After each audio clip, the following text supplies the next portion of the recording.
Welcome to 11.7, Events Involving And towards the end, we'll talk about conditional probability. So let's get right into it. Let's consider tossing a fair coin 2 times in succession. The outcome of the first toss, heads or tails, does not affect what happens when you toss the coin a second time. So this is kind of leading us into finding the probability of one event and a second event occurring. We're going to first focus on independent events. So independent events are simply events are independent if the occurrence of either of them has no effect on the probability of the other. So and probabilities with independent events, all right, if A and B are independent events, then the probability is simply probability of A and B is equal to the probability of A times the probability of B. So again, these two events have no effect on each other. So let's look at our first checkpoint. A U.S. roulette wheel has 38 numbered slots, 1 through 36, 0 and 00. Of the 38 compartments, 18 are black, 18 are red, and 2 are green. A play has the dealer, called the croupier, spin the wheel and a small ball in the opposite direction. As the ball slows to a stop, it can land with equal probability on any one of the 38 numbered slots. Find the probability of green occurring in 2 consecutive plays. All right, so the first spin, I want a green, and the second spin, I want a green. They have no bearing on each other. They don't affect each other. So if we're looking at this, what's the probability of getting a green on my first roll? 2 out of 38, okay? On my second roll, it's still 2 out of 38. It's not affected. So we're just going to multiply those 2 probabilities together. Now, to make our lives a little easier, I simplified 2 over 18 right away to 1 over 19. All right? And now when we multiply straight across. 1 times 1 is 1. 19 times 19 is 361. If we needed to simplify, we certainly would. But the probability of getting 2 greens in a row in consecutive plays is 1 out of 361. Let's take a look at checkpoint 2. Find the probability of a family having 4 boys in a row. Now again, if I have one boy, my next child, it is not affected by what I had for my first child. So what's the probability of having a boy the first time? Well, it's 1 out of 2. And what's the probability of having a boy with my second child? Again, still 1 out of 2. And my third child? 1 out of 2. And finally, my fourth child? 1 out of 2. So now if we multiply these straight across, 1 times 1 times 1 times 1 is 1. 2 times 2 times 2 times 2 is 16. So the probability of having 4 boys in a row is 1 out of 16. Now we're going to look at the probability of an event happening at least once. Okay? So the probability of an event happening at least once is simply equal to 1 minus the probability that an event does not happen. And we'll review how we find the probability of an event not happening. So let's look at checkpoint 3. If the probability that South Florida will be hit by a hurricane in a single year is 5 out of 19, find the probabilities and express as fractions and as decimals rounded to 3 places. So let's look at this first one. What is the probability that South Florida will be hit by a hurricane in 4 consecutive years? Well, this goes along with what we just talked about up above. Each year is not affecting the next year. So what's the probability of getting hit in the first year? Well, that was given to us as 5 over 19. And the second year, it's still 5 over 19. And the third year, the probability is still 5 over 19. And finally, the fourth year is still 5 over 19. Now, the other way we could have written this is simply 5 over 19 raised to the 4th power. And now we throw this onto our calculator, and what we should get is our fraction 625 over 13,000 130,321. And now if we wanted to write this as a decimal, we would simply, again, just throw that onto our calculator. Rounding to 3 decimals, we would get 0.005. So what's the probability of getting hit by a hurricane 4 consecutive years? Is that right there? Okay. So now let's move on and talk about, well, what is the probability that South Florida will not be hit by a hurricane in the next 4 years? So first, make sure you add the word not in there. First thing we actually have to do here is find the probability of not getting hit in 1 year, okay? So the probability of not getting hit in 1 year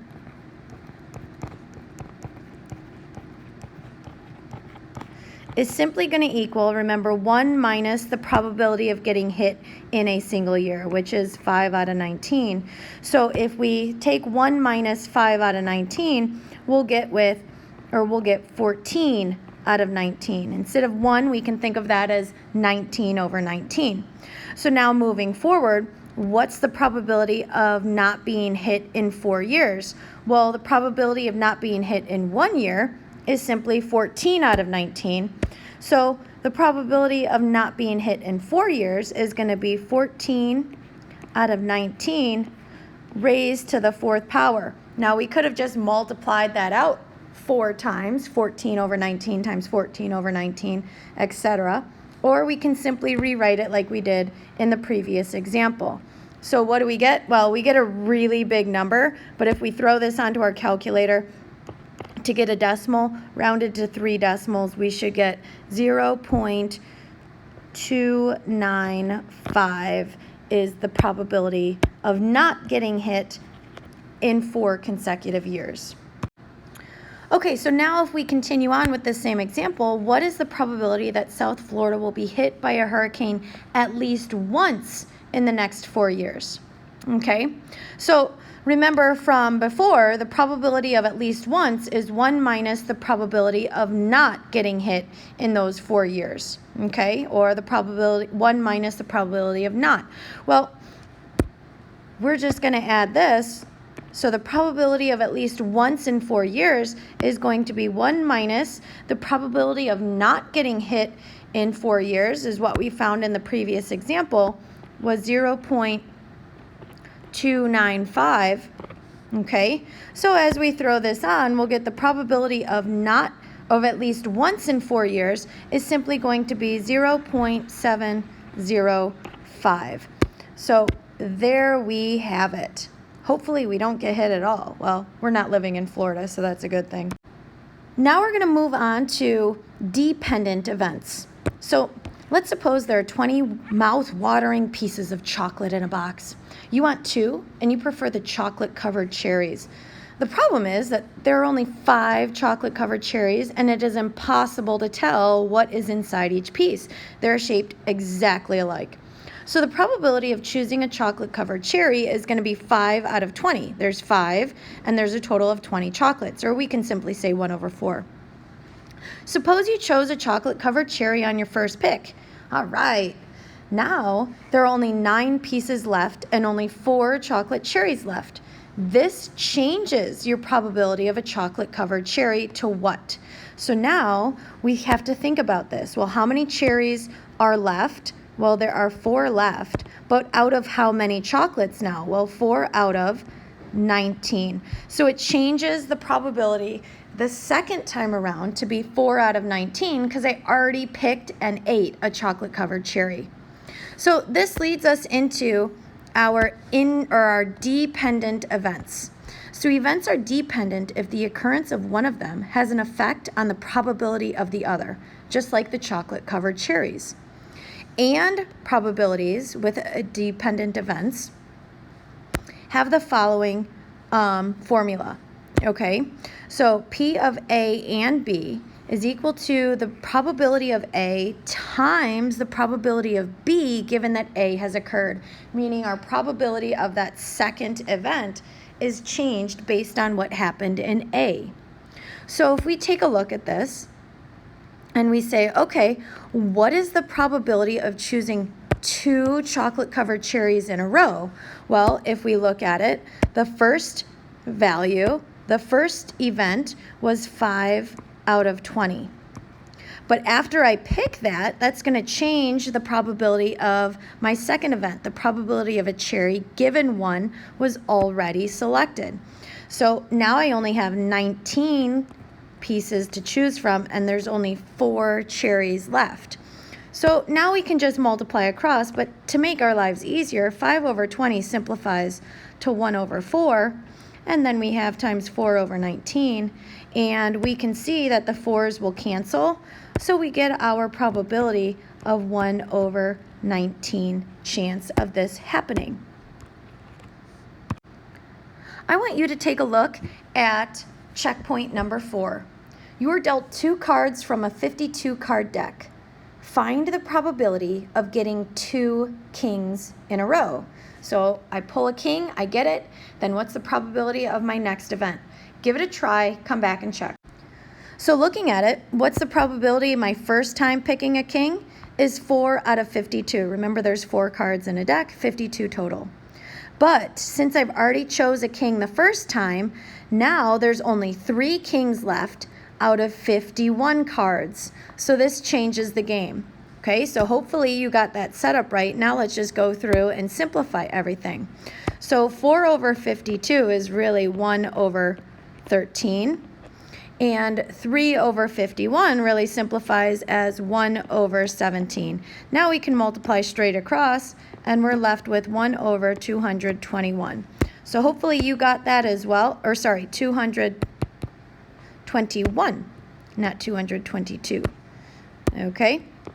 All right, so hopefully you got that as well. Let's take a look at this next checkpoint 5.